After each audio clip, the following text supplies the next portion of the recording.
Bismillahirrahmanirrahim. Assalamualaikum warahmatullahi wabarakatuh.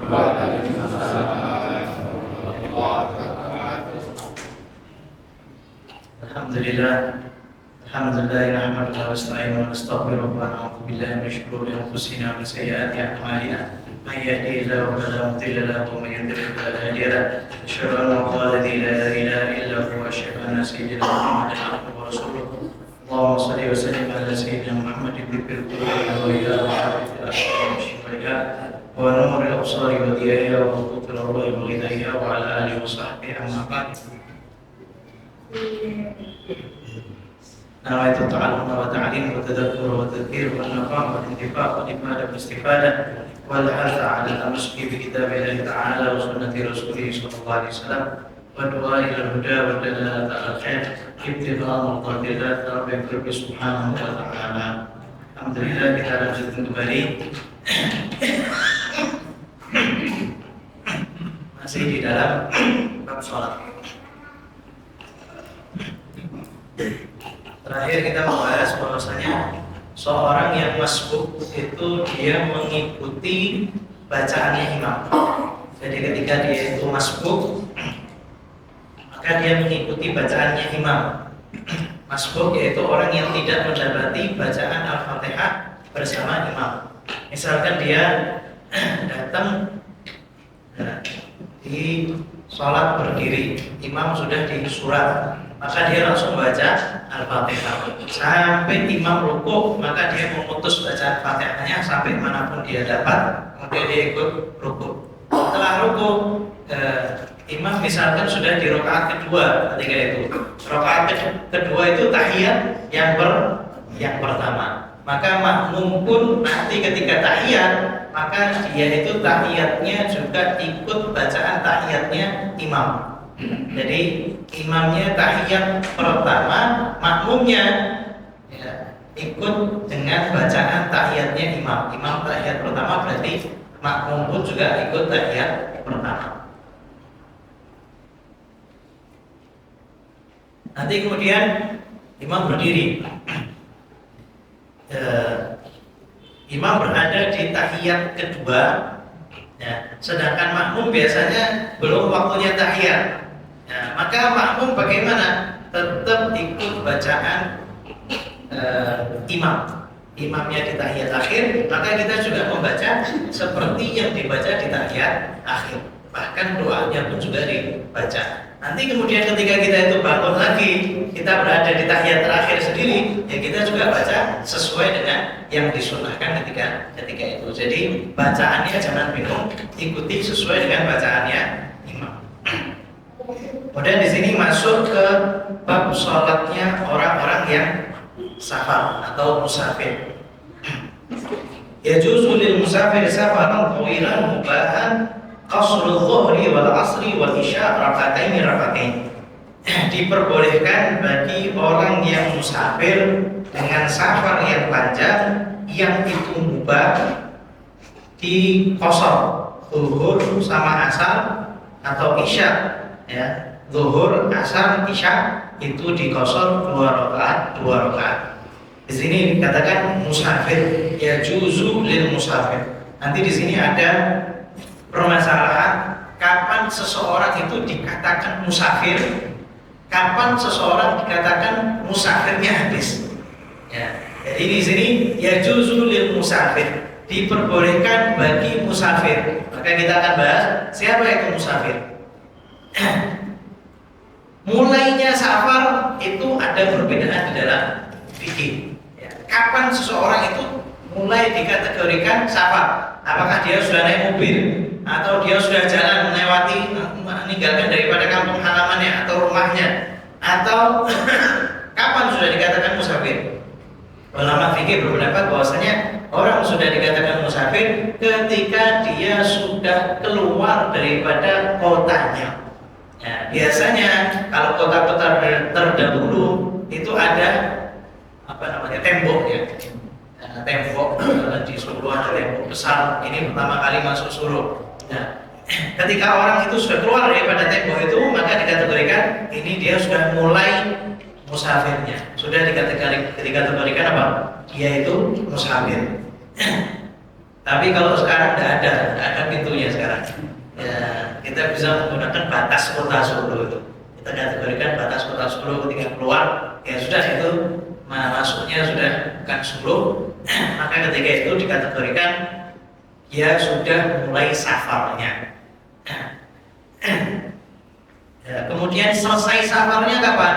Selesai safarnya ketika dia masuk kota yang dia niat tinggal iqamah di situ. Iqamah di situ itu maksudnya iqamah orang yang niat tinggal 4 hari selain daripada hari masuk sama hari keluar. Jadi hari masuk sama hari keluar tidak dihitung. Jadi dengan masuknya hari Senin, maka hari Senin itu tidak dihitung.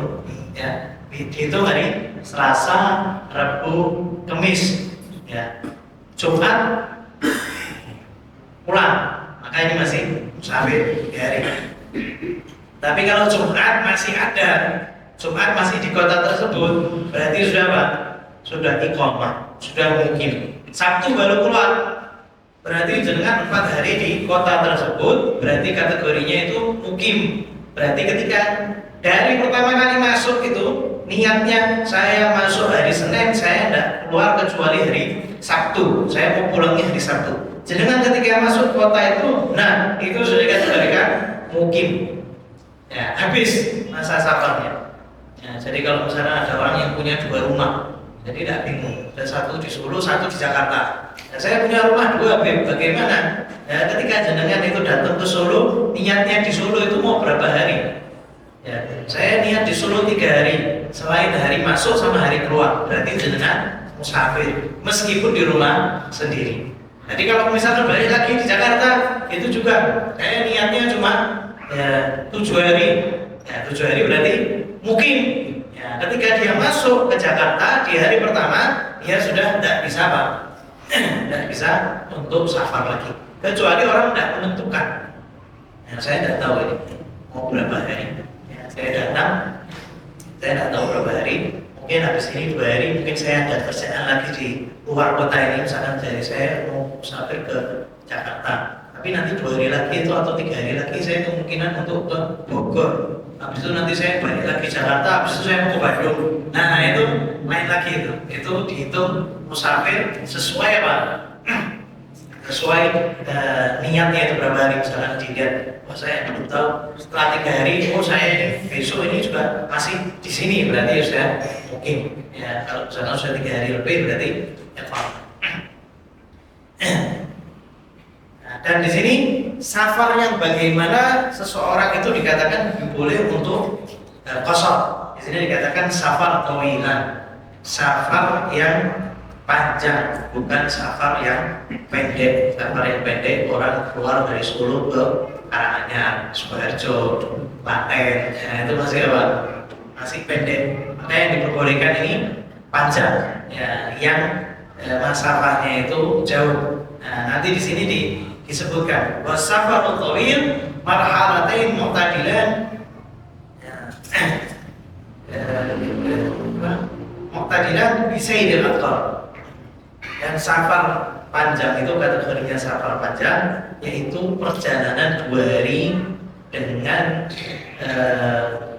mu'tadil, ya, perjalanan 2 hari dengan tunggangannya itu membawa berat yang standar, tidak terlalu berat juga tidak terlalu ringan. Maka dari sini timbul permasalahan berapa kilometer semestinya dikategorikan safar itu panjang. Nah, makanya jenengan nanti kok bingung loh, ini kok ada yang mengatakan 90 kilo, ada yang mengatakan di bawah 90 kilo, ada yang mengatakan di atas 90 kilo. Ini hasilnya yang benar itu mana? Nah, ini dikategorikan orang fikih itu ngambilnya perjalanan panjang itu perjalanan zaman dulu ketika mereka itu berangkat naik apa? Naik unta. Mereka mengkategorikan perjalanan 2 hari itu sudah dikategorikan perjalanan yang panjang. 2 hari untanya itu bawa beban, barang-barang yang dipikul, dan itu sudah dibarengi dengan istirahatnya, makan siangnya 2 hari. Makanya terjadi perbedaan jarak ketika dikonversi ke kilo. Berapa kilometer? Itu jadinya gara-gara itu. Gara-gara zaman dulu kan belum ada kilometer ya, mereka ada farsah, ada hitungan Arab ada sendiri. Tapi mereka biasanya kira-kiranya itu perjalanan 2 hari. Kalau kita perjalanan 2 hari sudah sampai mana sekarang? Zaman sekarang perjalanan 2 hari mungkin sudah sampai Riau lah. Akhirnya di sini ada perbedaan. Safar tawil mubahan dan safarnya itu mubah. Kita tahu bahwasanya qasar itu rukhsah, kemudahan daripada Allah Subhanahu wa taala, maka kemudahan itu tidak diberikan bagi orang yang safarnya bukan untuk sesuatu yang mubah atau sesuatu yang haram. Nah, bagaimana seorang berangkat tujuannya itu melakukan perbuatan haram, kemudian dia ngambil rukhsah. Nah, ini tidak masuk. Makanya setiap orang yang dia itu mulai safarnya untuk melakukan maksiat, maka dia sudah tidak mendapat daripada rukhsah. Karena rukhsah keringanan itu tidak diberikan kepada siapa? Orang yang melanggar Allah Subhanahu wa taala. Maka dikategorikan di sini safar mubah, yaitu orang yang niatnya untuk berangkat safarnya, niatnya untuk sesuatu yang mubah, ya. Atau sesuatu yang sunnah, apalagi atau sesuatu yang wajib. Berangkat haji, safarnya apa? Wajib, kalau misalkan wajib pertama, ya, misalkan mengunjungi rahimnya, kerabat rahimnya, maka dikategorikan sunnah. Menuntut ilmu kategorikan wajib atau sunnah. Kalau misalkan dia lebih daripada apa yang diwajibkan bagi dia, maka menuntut ilmunya itu menjadi sunnah. Atau mubah, dagang, saya mau keluar kota ambil barang, maka ini safarnya apa? Safar mubah.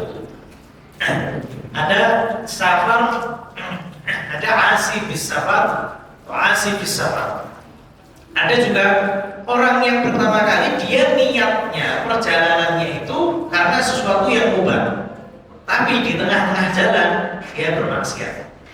Ya, jadi di perjalanan, ketika dia perjalanan dia maksiat, tapi tujuan berjalannya dia bukan untuk maksiat, untuk mengunjungi kantornya misalkan di luar kota, di Jogja atau di mana, di tengah-tengah perjalanan dia maksiat. Nah, ini dia masih apa? Ya, masih mendapatkan apa? Rukhsah. Karena dari awal safarnya itu bukan untuk maksiat, hanya saja maksiat itu masuk ke tengah-tengah ketika dia safar. Ini masih apa? Masih dimaafkan. Tapi ya tentunya dia diperintahkan untuk taubat ya. Kita sedang tidak mau bicarakan taubat atau tidak taubatnya, kita bicarakan hukum fikihnya. Jadi kalau seandainya dari awal dia mau berangkat itu tujuannya sudah maksiat. Saya mau berangkat ke Jakarta, tujuannya saya untuk berzina misalnya. Mau ketemu sama perempuan, saya mau zina. Maka dia mulai perjalanannya itu sudah dihitung maksiat. Jadi dia itu bermaksiat ketika mau menjalankan safarnya. Itu sudah masuk kategori maksiat. Orang yang seperti ini maka dia tidak mendapatkan apa? Rukhsah. Kecuali dia di tengah perjalanan saya membatalkan. Dan yang dikategorikan taubat itu ketika seorang itu betul-betul membatalkan daripada sesuatu maksiat yang dia bisa kerjakan. Berbeda orang yang dia itu meninggalkan maksiat karena ajis. Karena tidak mampu. Ya, misalkan yang tadi dia mau zina sama fulanah, tiba-tiba fulanahnya itu apa? Banggakan, oh enggak, saya ada kerjaan. Sudah saya sudah ada jadi zina. Ya, dapat pahala? Tidak dapat pahala. Karena dia meninggalkan maksiatnya bukan karena mengharap ridhonya Allah, bukan karena takut sama Allah, tapi gara-gara ketidakmampuan dia. Nah, sehingga ini tidak dikategorikan sebagai seorang yang tobat. Orang yang tobat dia betul-betul tinggalkan. Ya. Orang itu tetap mau, enggak, saya tidak mau, saya sudah mau tobat. Tak bayari, meskipun dibayari saya tetap tidak mau maksiat. Nah, ini berarti apa? Ini dia betul dikategorikan sebagai orang yang tobat. Ya, karena dia meninggalkannya karena takut kepada Allah Subhanahu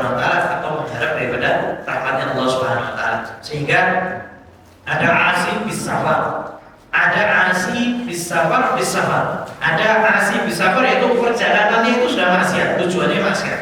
Ditambah lagi di tengah-tengah perjalanan dia maksiat, maka ini kategorinya perjalanan dia itu maksiat, di tengah-tengah dia itu juga maksiat, maka dia tidak mendapatkan rukhsah sama sekali sampai dia benar-benar taubat kepada Allah Subhanahu wa taala. Tawilan mubahan qasrul dhuhri wal asri wal isya. Qasar zuhur, asar, isya. Rakaataini menjadi berapa? 2 rakaat. Ini perjalanan atau ini rukhsah qasar, bukan jamak. Lain lagi. Jamak itu satu permasalahan sendiri, qasar satu permasalahan tersendiri. Jamak qasar satu permasalahan sendiri.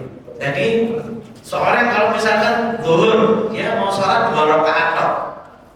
Dia musafir, ya. Dia mau sholat zuhur 2 rakaat toh, tanpa sholat asar. Boleh nggak?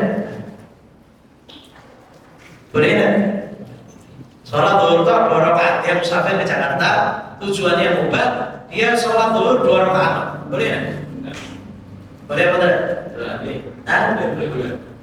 Boleh atau? Tidak boleh.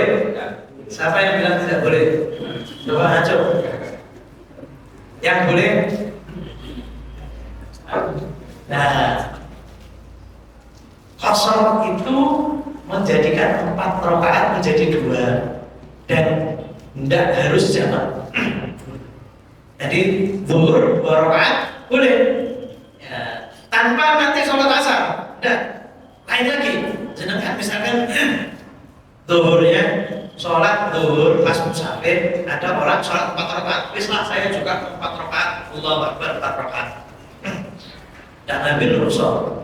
Boleh, tidak ada masalah. Sholat asarnya, wah saya kepingin qasar. Boleh. Karena di sini dikatakan apa? Yang boleh diqasar zuhur, asar, isya.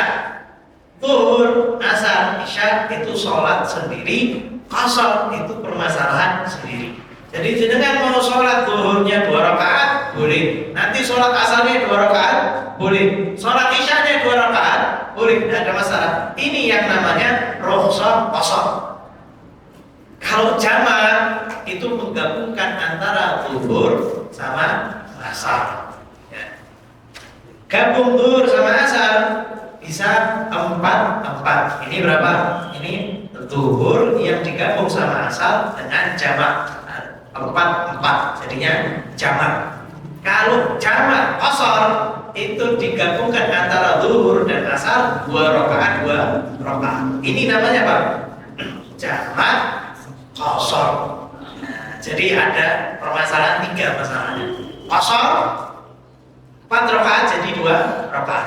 Jamak waktu pertama diletakkan di waktu kedua atau waktu kedua dimasukkan di waktu pertama, itu jamak. Kalau jamak qasar itu memasukkan waktu pertama kedua dan diqasar 2 rakaat. Ini semuanya permasalahan tersendiri. Jadi jangan kalau misalkan sholat zuhur 2 rakaat ada masalah, maghribnya sholat sendiri. Ya, maghrib biasa sholat sendiri, misalkan ada acara setelah maghrib langsung ada acara, ya, dia tidak mau jamak, ya sudah sholat. Nanti sholat asarnya, sholat isyanya bisa 2 rakaat sendiri. Jadi permasalahan yang tersendiri masing-masing. Yang di sini ya qasar sholat, yaitu menjadikan sholat yang 4 rakaat itu menjadi 2, hanya yang sholatnya 4 rakaat saja. Kalau misalkan 2 rakaat bisa diqasar, 3 rakaat juga tidak bisa diqasar. Maka di sini disebutkan zuhur, asar, isya. Dan ini mubah ya, atau sunnah. Kecuali kalau seandainya seseorang itu punya di dalam hatinya itu mengatakan bahwa saya tidak mau sunnah, saya ketika itu mau sholat sempurna aja 4 rakaat, dan dia tidak mengambil rukhsah, maka dia disunnahkan lebih kuat lagi untuk mengambil qasar. Ya, jadi kalau seandainya ada orang-orang yang tidak mau, saya tidak mau qasar, padahal dia itu termasuk musafir, maka dia disunnahkan kuat untuk apa? Untuk kosong. Ya, karena dia tidak mau mengambil daripada sunnah atau keringanan daripada Allah Subhanahu Wa Taala karena ada ketidaksukaannya. Berbeda kalau seandainya seorang, ya saya di sini sudah terbiasa, saya mau sholat 4 rakaat, nah itu tidak ada masalah. Tapi kalau seandainya sudah sampai 2 marhalah atau sampai 3 marhalah, ya sampai perjalanan misalnya ke Jakarta itu perjalanan jauh, ada sebagian madhab yang mewajibkan untuk apa? Qasar. Makanya kalau di dalam madhab Syafi'i disunahkan ditakit lagi sunnah kalau seandainya perjalanannya sudah sangat panjang. Jadi tinggal seseorang tergantung seseorang. Jadi kalau misalnya musafir ya tinggal sholat qasar, niatnya apa? Niatnya kalau di madhab lain sudah mengatakan wajib ya sudah, di madhab Syafi'i itu menjadi sunnah. Jadi setiap yang di madhab lain itu menjadi kewajiban atau di madhab yang lain itu membatalkan, maka di madhabnya Syafi'i itu menjadi sunnah. Ya, jadi kalau jenengan ikut madhab Syafi'i, maka insya Allah sah di semua madhab. Kalau mengikuti dan mengamalkan betul-betul ya, setiap yang sunnah harus dikerjakan, setiap yang sunnah dikerjakan, maka insya Allah itu 4 madhab itu insya Allah dapat semuanya. Karena setiap yang di luar madhab itu membatalkan, maka di madhab Syafi'i itu disunahkan untuk apa? Khuruj minal khilaf. Misalkan apa?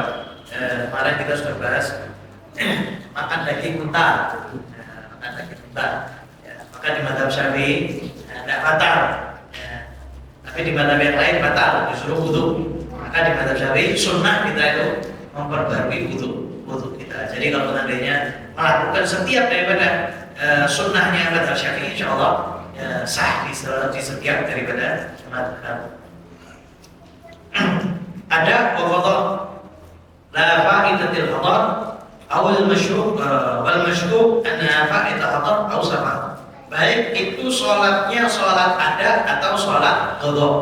Misal dengan itu tertinggal sholat zuhur ketika musafir, ya, mau qadha ketika dia disuruh sholatnya 2 rakaat apa 4 rakaat? Sholatnya 4 rakaat. Ya, ninggalkan sholat di saat safar. Ya. Kemudian dia mau mengqadha sholatnya juga di saat safar. Maka berarti ini sholatnya sholat qadha ketika safar, maka dia boleh sholat 2 rakaat. Ya, ini ada atau qadha? Ada ketika kita musafir. Ketika kita musafir, waktu zuhur masuk, maka kita sholat 2 rakaat qasar, itu namanya ada. Qadha, kita punya sholat qadha yang kita tinggalkan di saat kita musafir. Maka ketika itu kita boleh apa? Kita boleh mengqadhanya qasar kalau seandainya dalam keadaan musafir juga. Lagi sama-sama musafir, boleh. Tapi kalau seandainya sudah sampai Solo, ya, dia itu mau mengqadha sholat zuhur yang ditinggalkan di Jakarta, dia tidak boleh sholat kecuali 4 rakaat, tidak boleh 2 lagi. Karena apa? Karena dia meninggalkannya itu ketika di safar dan dia mengerjakannya ketika apa? Ketika di mukim, jadi 4 rakaat. Atau sebaliknya, meninggalkan ketika dia mukim, dia safar, kemudian mengqadha sholatnya 2 rakaat, 2 rakaat. Nah, boleh tidak? Tinggalkan sholat dulu, misalkan berapa sholat, wah kesel ya. Misalnya nanti pas saya tak ke Jakarta, saya tak kosor boleh. Nah, tak qadha tapi kosor boleh? Tidak boleh. Jadi dibalik-balik itu tidak boleh. Jadi kalau meninggalkannya di mukim, yes, qadhanya waktu di mukim. Jadi ketika musafir ya qadhanya tetap 4 rakaat. Atau dibaliknya, ketika safar dia mau sholat waktu mukim, ya, dia tetap sholatnya 4 rakaat. Kecuali dia tinggalkannya itu di safar dan dia mau qadhanya juga di safar, maka itu juga bisa mengqasar sholatnya 2 rakaat, 2 rakaat. Atau dia ragu, itu dia tinggalkan sholatnya itu ketika dia mukim atau ketika dia safar. Kalau ragu maka tidak bisa untuk apa? Untuk qasar. Ya, jadi misalkan ragu, waktu itu saya tinggalkan sholatnya itu waktu musafir atau waktu mukim. Nah, ketika itu dia sudah tidak bisa qasar lagi. Keraguan itu sudah tidak bisa lagi, sehingga dia sholat 4 rakaat. Dan safar tawil ya. والسفر طويل يومان أو ليلتان معتدلة أو يوم وليلة فإن لم يعتدلا أي 24 ساعة ذهابا فقط تأكيدا ولو قلنا بسير الأظفار أي الحيوانات المثقلة بالأجمال ودبيب الأقدام مع احتفال الخط والترحال والنزول المعتاد للنوم الاستراحة والصلاة ولكل شرب على العادة. Jadi di sini yang dimaksud perjalanan 2 hari yaitu 24 jam atau perjalanan 2 malam ya, atau perjalanan sehari semalam. Nah ini di zaman dulu ya, ketika dia mati unta atau kuda, maka itu perjalanan 2 hari 2 malam atau 24 jam. Wakudiro, nah ini mulai di perbedaan. وقدر ذلك على شبه النسيان ب22 ساعة ونصف وفيه نظر وهو 4 أبرد وبالفراسة 16 فرسخا ya. Ini ada yang menakdirkan kira-kira itu berapa jam sih ya. Kalau zaman sekarang maka ditakdirkan 22 jam setengah ya. Ini mulai perbedaannya di sini. Nah, ini perjalanan 22 jam setengah baru dikategorikan safar panjang. Ada yang dengan mil ya. 1 mil 6.000 dirham. Nah, ini perjalanan panjang. Nah, subhanallah ukuran itu ya asalnya juga dari negara Arab ya. Asalnya itu dari ilmuwan Arab. Jadi dihitung 1 mil. Ya, sekarang bagi speedometer yang ada di barat itu ilmunya berasal daripada ilmunya orang-orang Islam ya. Dan sekarang kategorinya itu sekitar 84 kilo atau 84 kilo itu sudah dikategorikan apa? Safar tawil ya. Ya, sudah dikategorikan safar tawil. 84, 65 dan sampai 90. Perjalanan malam Surabaya sekarang alhamdulillah sudah ada kilo ya. Kalau di Semarang berapa kilo? 100 berarti bisa kosor. Jogja 10 berarti tidak bisa kosor. Jadi bisa sama Yaman ya. Yaman bisa kosor, bisa kosor lah 4 perjalanan jauh. Nah nanti dari situ banyak perbedaan. Nah jangan nanti kalau mau belajar ya mendalam ya nanti banyak pendapat. Makanya dari situ kita tidak boleh menyalahkan orang. Oh ini mungkin dia memiliki pendapat yang lain dari kitab ini, menurut ulama ini. Nah, tiba-tiba kosong, belum 84 kilo, tiba-tiba kosong. Jangan ikut-ikut kecuali tahu. والإتمام أفضل إلا في 3 مراحل ولمن وجد في نفسه كراهة القصر. Kemudian di sini itmam afdal. Wal itmam lis-shalah afdal min al-qasr haitsu jaza fi safar illa fima idza qasada ma amadahu 3 marahil wa illam yablugha. Khurujan min khilafi ba'd al-aqwal Hanafiyah inna la taqsur illa fi dhalik.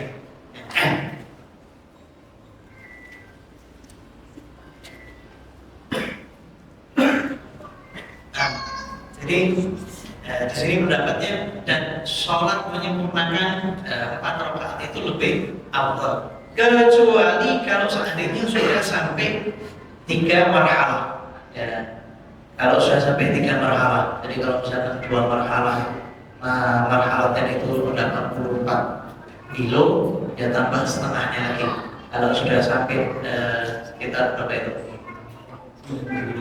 120 kilo ke atas. Ya, itu sudah ketika itu dia lebih afdal untuk apa? Untuk qasar. Karena di mazhab Hanafi tidak qasar kecuali ketika sudah sampai 3 marhalah. Ya, maka ketika itu apa?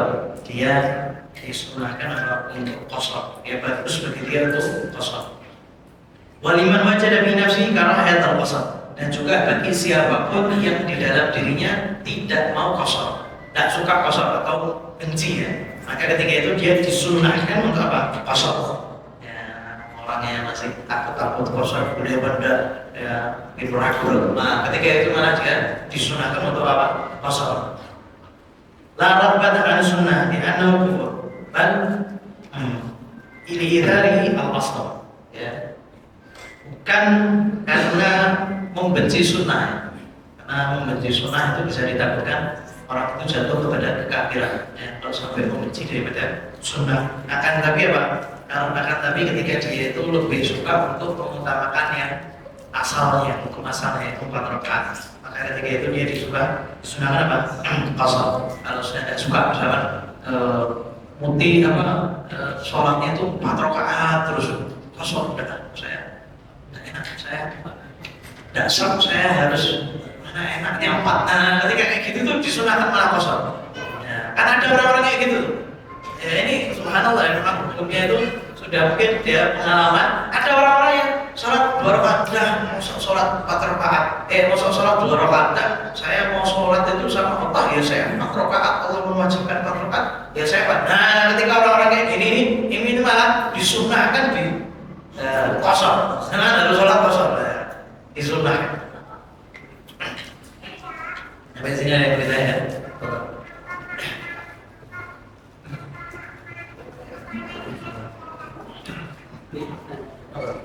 Tentang masalah berjamaah, tapi ketika masuk itu cara duduknya saja, apakah kita terakhir itu mengikuti duduknya seperti imam, atau kan kita melihat ada yang seperti imam, ada yang seperti duduk di atas 2 sujud itu jadi caranya. Kemudian makmum juga ketika sholat zuhur dia duduknya tidak seperti imam, tapi seperti duduk di atas 2 sujud. Kalau duduk dia mengikuti gerakannya dia, yang mengikuti imam itu bacaan. Karena misalkan duduk terakhir iftirash tawarruk itu duduk di tasyahud akhir. Kalau seandainya itu duduk yang disunahkan bagi siapapun yang setelahnya salam ya, jadi tawarruk itu duduknya apa? Duduk siapapun yang setelahnya salam. Jadi kalau setelahnya itu berdiri berarti duduknya iftirash ya, duduk yang di tasyahud awal ya. Kalau di tasyahud akhir, misalkan di tasyahud akhir dia mau sujud sahwi, duduknya apa? Duduknya iftirash ya, bukan tawarruk, duduknya seperti tasyahud awal. Kenapa? Karena setelahnya mau sujud 2 rakaat, setelah sujud 2 rakaat mau salam, duduknya tawarruk ya, duduk yang disebut tasyahud akhir, baru kemudian salam. Tapi bacaannya ngikuti imam. Tasyahud awal ya, imamnya di tasyahud awal, kita semestinya ada tasyahud, kita ngapain? Baca seperti bacaannya ini, qiraahnya yang diikuti. Tapi kalau gerakannya tergantung apa? Masing-masing. Kalau imam mau salam, ya imam tawarruk. Kalau kita itu masbuk mau berdiri, kita duduknya iftirash. Ada lagi? Pak, kalau ada seorang itu kan sholat maghrib, habis itu ketika tahiyat itu sebelum salam itu sudah ada isya, itu batal apa enggak sholat maghrib? Orang sholat kemudian di tengah-tengah sholat keluar waktu sholatnya maka dia itu masih ada dan tidak batal sholatnya, jangan batalkan sholatnya. Karena ulama itu mengatakan sholat yang dikerjakan di dalam waktu meskipun cuma 1 rakaat, maka itu sudah kategorinya ada. Kategorinya apa? Ada. Kalau sudah satu rakaat, kalau sudah mendapatkan 1 rakaat, dia itu mendapatkan seluruh sholatnya. Jadi dia melanjutkan. Tapi kalau di tengah-tengah sholatnya dia itu adzan, maka dia ini termasuk yang berdosa karena menjadikan sebagian waktu sholat berada di luar waktu sholat, tapi dia tetap sah sholatnya. Jangan dibatalkan, meskipun sudah di jalan akhir atau di rakaat yang kedua misalnya, atau di rakaat pertama, itu langsung masuk kategorinya qadha dan langsung langsung melanjutkan sholatnya tanpa perlu membatalkan sholatnya. Ada lagi? Kalau kita sedang melakukan apa itu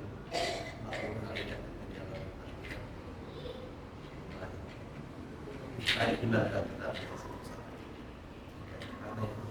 kita kalau hati jalan udah lancar pas posisi lagi ini kita datang kita ini ketemu saya di ketinggalan ya betul ya. Nah, ketika seorang mau mengamalkan 40 sholat atau 40 hari sholat tidak meninggalkan takbiratul ihram bersama imam. Kalau musafir bagaimana? Kalau bersama musafir ya dia bisa sholat bareng imam, atau kalau seandainya dia ketinggalan dia sholat lagi. Sholat lagi jamaah sama orang lain supaya mendapatkan takbiratul ihram bersama imam.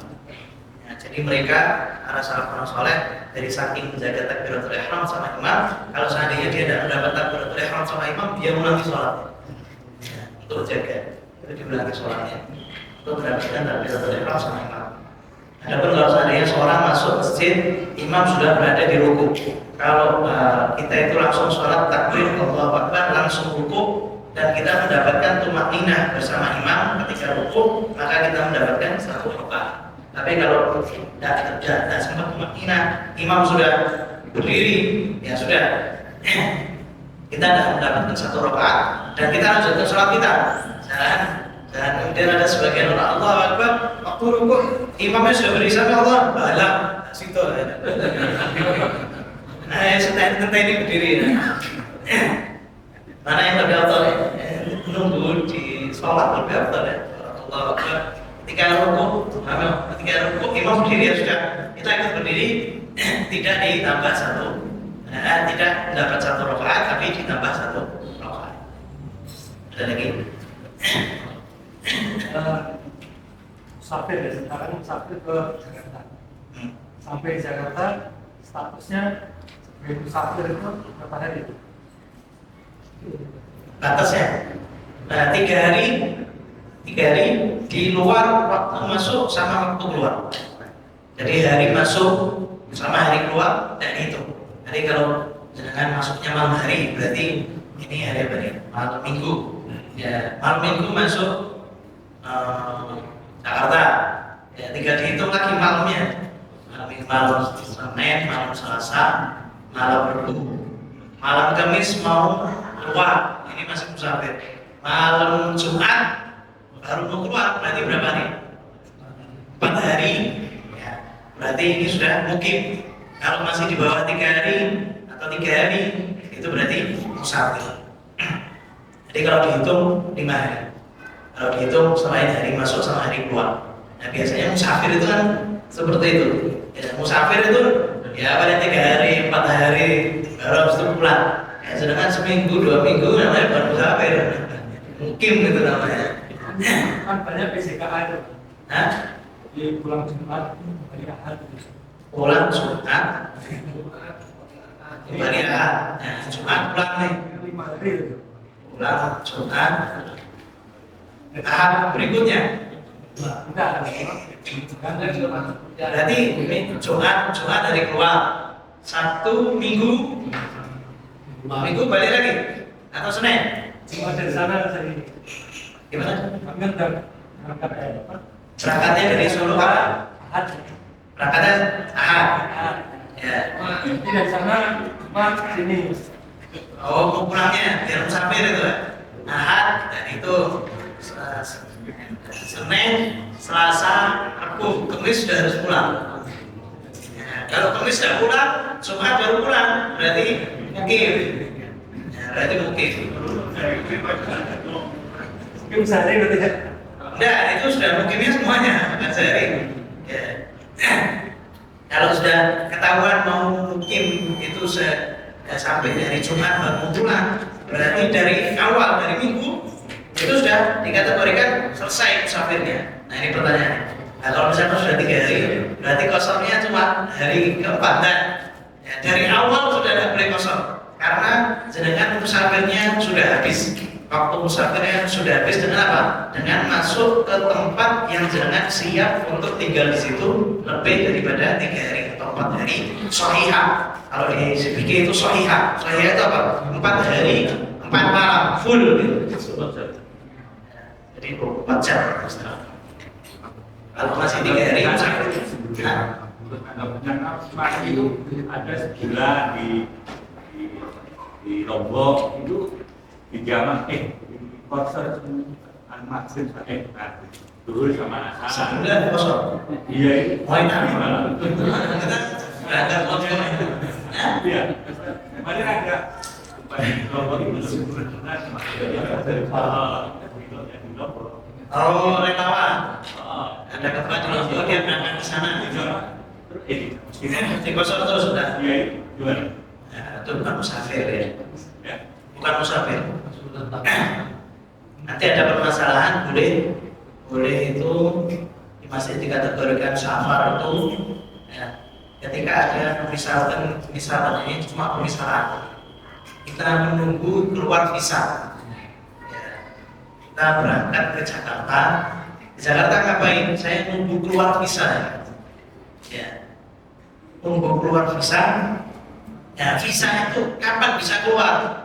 Nah, ini ngomongnya pihak imigrasinya ngomongnya besok keluar, besok tidak keluar. Terus kapan lagi? Ya mungkin besoknya lagi. Besok tidak keluar. Ya itu masih musafir dia. Karena apa? Dia menunggu suatu perkara yang kemungkinan perkara itu bakal keluar di setiap hari. Dan setelah perkara itu keluar, dia mau pulang. Jadi dia nunggu, dia boleh sampai apa? Sampai 18 hari. Sampai 18 hari. Setelah 18 hari maka sudah tidak diperbolehkan. Kemungkinan selesainya di setiap hari. Jadi ada masalah kemungkinannya ini seminggu lagi ya, sudah. Bukan menunggu itu. Tapi kalau menunggu itu besok ada kemungkinan untuk perkaranya apa jadi visanya atau paspornya jadi. Setelah itu saya mau pulang. Nah itu setiap hari mundur itu sampai 18 hari baru kemudian dikategorikan rusaknya sampai 18 hari. Nanti ada di bab berikutnya itu nanti babnya itu ada. Tapi itu sampai 18 hari. Tapi kalau relawan ya sudah dia langsung mukim itu istilahnya. Mukim ya. Nah, semua ya di di kosan posisi apa? mereka Nah ya, sama-sama gitu. Madrid nanti ya sama Isa gitu. Nah, ya. Tiga sama dua Madrid ya. Itu cuma kalau sudah niatnya itu sudah sebulan di sana sudah. Udah lebih. Hah? Udah lebih kan bicara kan kenapa itu? Nah ikut-ikut. Iya. Allah ya taqabbal. Kalau sudah terjadi semoga Allah terima. Tapi kalau jenengan mau Di lain tempat juga gitu. Masjid. ya jenengan sekarang belum berangkat kan hari. 2 minggu ya, 2 minggu.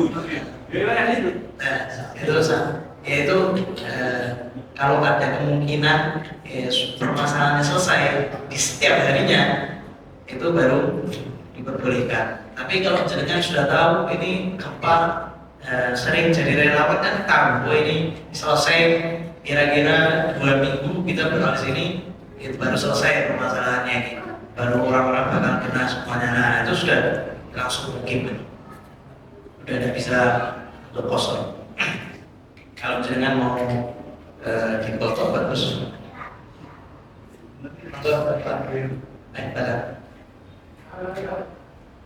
Kalau Jakarta Solo tadi, apa bedanya sama yang transportasinya dulu bukan kuda, karena pakai kereta jarak tempuhnya dapat waktu tempuh 8 jam. Kemudian dari 500 sekian lewat semua. Boleh nyapa apa enggak? Naik kereta berapa kilo? 500 Oh, nah apa namanya? Itu tetap masuk dapat rukhsah. Nah, tetap dapat rukhsah. Meskipun misalkan perjalanannya dari Jakarta Solo naik pesawat, nah, kan itu cuma 1 jam perjalanan, tapi sudah menempuh berapa ratus kilo ya. Nah, kosong enggak? Itu diperbolehkan kosong. Karena musafir itu bukan hanya di perjalanannya yang kerepotan, akan tapi ketika dia di kotanya itu dia musafir. Ya, musafir itu kadang dia tidak punya tempat tinggal, kadang dia harus perjalanan, kadang ada kondisi-kondisi tertentu yang dia tidak bisa sholat di tepat waktu, kadang dia bisa mundur. Maka rukhsahnya itu ketika safarnya, ketika perjalanan safarnya, ketika dia sebagai musafir, meskipun perjalanannya cuma satu jam atau 8 jam sampai mana naik pesawat, ya apa? Ya sama-sama kereta api juga sama itu, maksudnya perjalanan meskipun jamnya itu singkat, tapi tetap masuk masuk musafir, karena rukhsahnya itu musafir bukan cuma hanya di perjalanannya, akan tapi ketika di tempat safarnya. Makanya ketika sudah 7 hari atau niat 7 hari atau lebih, ya dia sudah sudah bukan kategori musafir lagi, dia itu mukim. Biasanya kalau sudah 7 hari dia sudah punya tempat tinggal, dia sudah tempat. Nah, saat ini lebih rumah sendiri. Ya, meskipun rumah sendiri. Nah, jangan misalkan punya rumah di mana? Jakarta, Solo. Jakarta juga punya rumah. Berangkat ke Jakarta, nginep di Jakarta. Nah, nginepnya mau berapa hari? Tinggal itu. Naik kereta hari Senin. Ya, Senin dan itu, karena Senin masuknya Jakarta hari Senin. Senin dan itu. Berarti Selasa, Rabu, Kamis, Jumat mau pulang. Berarti masih apa? Masih 3 hari yang sempurna. Tiga hari yang sempurna. Maka ini masih musafir meskipun di rumah sendiri. Ya, meskipun di rumah sendiri masih kategorinya musafir. Itu rukhsah. Ya, tapi atitmam afdal. Tapi yang 4 rakaat itu lebih afdal. Jadi ya itu kemudahan yang Allah Subhanahu wa taala berikan ya, bagi orang yang musafir. Ada lagi atau puasa nanti? Nah, puasa saya ini setelah puasa saya salah. Ya, boleh saya langsung batal. Al-afdal yang paling afdalnya dia tetap puasa sampai ketika dia itu tidak kuat. Ya, ketika dia tidak kuat, maka Nabi Muhammad SAW itu mengkategorikan apa? Laisa minal birri siyam fim safar. Laisa minal birri asyam fis safar. Bukan termasuk yang namanya kebajikan ketika seseorang itu puasa ketika musafir. Ini Nabi itu ngomong kayak gitu kapan? Setelah melihat satu orang itu tepar sambil netesin kepalanya pakai air. Nah, ketika itu bagaimana? Ya sudah kamu tidak usah musafir. Kamu tidak usah puasa karena kamu safar. Atau ketika dalam keadaan kondisi perang, Nabi Muhammad SAW memerintahkan untuk batal puasanya karena sudah perjalanan jauh, capek, batal puasanya. Kalau kita musafir, mana yang lebih afdal bagi kita? Kita berangkat safar, kalau seandainya tidak kuat nanti di perjalanan, diperbolehkan bagi kita itu untuk membatalkan puasa. Itu yang lebih afdal. Karena 1 hari puasa di bulan Ramadan itu tidak bisa digantikan meskipun 1 tahun. Fadilahnya. Kerja berat gimana Pak? Hah? Kerja berat dan kuat. Sama, pekerjaan berat sama. Ya, misalkan dia kuli, Ya. bangunan, dia mengangkat berat. Ya. Dia diperbolehkan membatalkan ketika kapan? Ketika dia sudah ada kuat lagi. Bukan dari awal. Dari awal, iya. Pas saya Dari awal puasa dulu, wajib ya. Dari awal dia puasa dulu. Dan dia tidak harus meninggalkan pekerjaannya. Ada sebagian orang jawab tinggalkan pekerjaan. Subhanallah, Islam itu indah. Jadi tinggalkan pekerjaan saya makan dari mana? Pekerjaan saya itu berat. Ya nanti di lain waktu saya tidak dapat proyek. Nah bagaimana? Jangan tetap puasa. Jangan tidak kuat. Kalau apa? Kalau batalkan puasa. Main bola sama. Ya. Kalau misalnya dia tidak kuat ya batalkan. Tapi kalau seandainya dia kuat dia lebih afdal. Jadi tidak harus meninggalkan pekerjaannya. Dia wajib sahur, dia disunahkan sahur. Dia wajib niat puasa sampai nanti ketika dia sudah betul-betul tidak kuat, baru dia membatalkan rukhsah.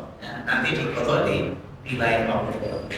Jadi agama tidak pernah berbenturan dengan kehidupan.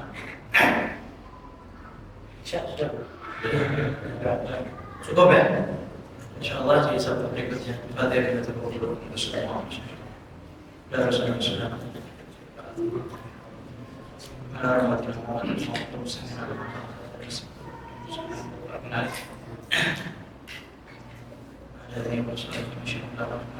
وإلى حضرة النبي محمد صلى الله عليه وسلم الفاتحة.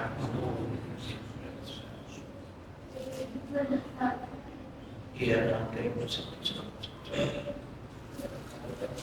ربنا تقبل منا انك انت السميع وتب علينا انك انت الغفور الرحيم صلى الله عليه وسلم محمد وعلى اله وصحبه وسلم الحمد لله